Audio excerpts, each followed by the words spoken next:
আজ আমি মাল ছাড়া কারো নয়, এইটুকু খেয়ে কি নেশা হয়। টিস টিস। এই কি রে, পচার হাতে দেখছি মদের বোতল, ওকে খাবে নাকি? এই পচা, তুই কি মদ খাচ্ছিস নাকি রে? আমি যে বালি খাই না কেন, তোরটা দেখি বোকা চোদা। তুই আমাকে গালাগালি দিলি? দাঁড়া, তোর বাবার সাথে বলছি, দাঁড়া। না না দাদা, এসব কিছু করার দরকার নেই, বলতে হবে না, চলো চলো দুজনে একসাথে বসে বসে খাই। দাদা শোনো শোনো, কানে কানে একটা কথা শোনো শোনো। বল বল, কি বলছিস বল। আমি তোমার পদ মাতে দেবানি, বাড়ি কাউকে বলো না, ঠিক আছে?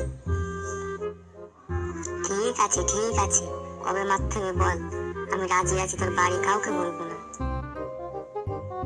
ও, সন্ধেবেলা গোডাউনে চলে এসো, ওখানে পদ মেরে দেবা, ঠিক আছে? আচ্ছা ঠিক আছে, তাই হবে, তাড়াতাড়ি আসিস গোডাউনে। আমি চললাম তাহলে, গোডাউনে দেখা হবে।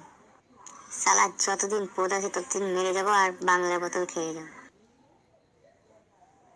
আমি তো চলে আসলাম, সেখানটির ছেলে কখন আসবে? পদ মাত্র ঘন্টা হুলুক করছে। দাদা আমি চলে আইছি। দাদা কন্ডম এনেছো? আরে দূর বাড়া, কন্ডম লাগে নাকি, মারো তো তোর পদ, ওই নিয়ে একটা জড়াই পড়ে দেবো। চ্যানেলটিকে সাবস্ক্রাইব করে নোটিফিকেশন